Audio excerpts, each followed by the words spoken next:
Nesse vídeo nós vamos falar sobre impureza. Nós estamos trabalhando Colossenses 3, versículo 5, e nós estamos pontuando. Ontem nós falamos sobre imoralidade, hoje nós vamos trabalhar a impureza. Nós vamos ver a origem da palavra, o seu significado teológico, então fica comigo nesse vídeo que você vai ser muito edificado.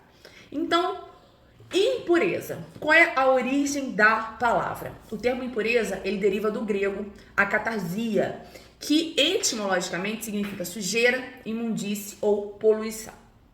O significado teológico disso, da akatarsia, vai transcender a mera sujeira física ou referir-se a uma sujeira em cima de uma mesa. Não. Ela vai referir-se a uma profunda imundície moral e espiritual. Diferentemente de porneia, que nós vimos no vídeo anterior, que se concentra nos atos sexuais ilícitos, a catarsia aborda a condição interna do coração, que nutre e impulsiona os atos. Então isso é muito importante a gente entender. Enquanto a porneia, ela é o ato, a catarsia, ela é a intenção do coração. Então um coração imundo faz com que você tenha atitudes imundas. Consegue compreender? Olha como é rico. E a ausência, a catarsia é a ausência de pureza interior, manifestando-se em pensamentos, fantasias, atitudes moralmente corruptas. Então, no contexto bíblico, a impureza representa o oposto direto da santidade e da pureza que Deus exige dos seus filhos, os quais foram redimidos, purificados, lavados pela obra de Cristo na cruz. Colossenses 3 é uma epístola para cristão, para crente, para convertido, tá bom? Se você se denomina cristão, se você se denomina filho de Deus, se você se denomina, se você foi batizado, essa carta de Colossenses 3 é para você, porque ela é uma aplicação prática da vida do cristão. Tanto que na NVI, o título de Colossenses 3 é Instruções para um Viver Santo. Quando você aceita Jesus como seu único e suficiente Salvador, você se converte, se batiza, você precisa ter um viver santo.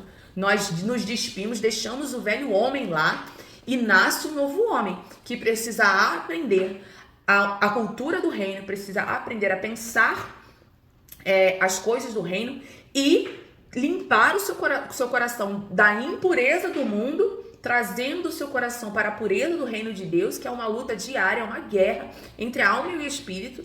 Até Jesus voltar, a gente está nessa luta, mas a gente não pode aceitar, tá bom? Então, a santificação, ela é um processo. Então, Colossenses 3, Paulo vai batendo aqui em vários pontos que é sim para o cristão contemporâneo, não só para a igreja em Colossos, tá bom? Não só para os colossenses, mas para mim e para você, a igreja moderna, a igreja da pós-modernidade, tá bom? Então, a aplicação prática que a gente pode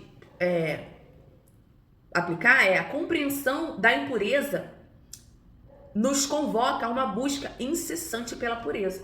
Porque eu só sei o que é errado quando eu descubro o que é o certo. Você concorda comigo? Então, nós devemos buscar incessantemente pela pureza em todas as esferas da nossa vida. E como que a gente vai fazer isso? Nos achegando a Deus, lendo a palavra dele. Porque ali nós vamos achar o princípio, que é a base, e as leis. E a lei, ela vem nos mostrando aonde a nossa vida está errada. Certo? E qual é a diferença da antiga aliança para a nova aliança? A antiga aliança, eu obedecia por medo. A nova aliança, eu obedeço por amor. Tá bom?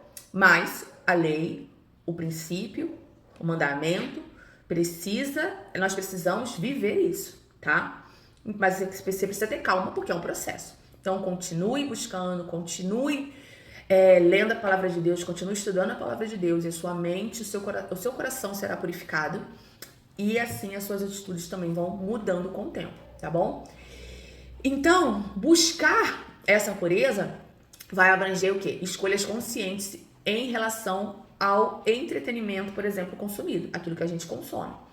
A natureza de nossas conversas e, crucialmente, ao controle dos nossos pensamentos e desejos.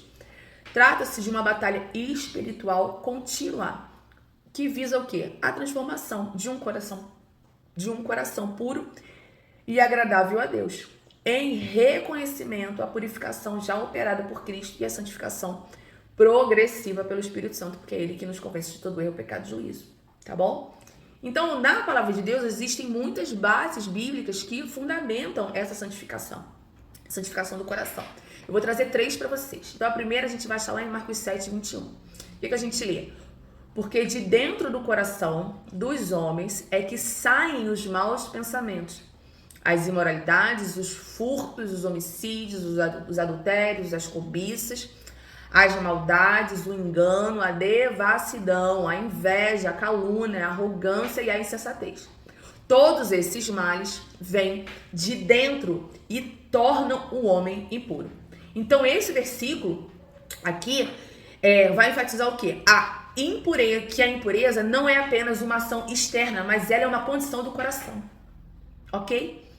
Ela é uma condição do coração que origina todos os outros pecados. Então, nós precisamos santificar o nosso coração. Nós precisamos limpar o nosso coração. E isso vem da troca de uma cultura. A gente vai tirando da nossa vida aquilo que vai contra a palavra de Deus. E aí o nosso coração começa a ser limpo. Nós começamos a receber uma cultura do reino, ensinamentos bíblicos. E aí a gente vai sendo limpo, ok? A gente também vai ler Efésios 5, o 3 e o 4, fala assim: entre vocês não deve haver nem sequer menção de imoralidade, de impureza ou de cobiça, porque essas coisas não são próprias para os santos. Não haja obscenidade, nem conversas tolas ou piadas indecentes, que não são convenientes, mas em vez disso, ações de graças. Então aqui, o que Paulo está instruindo?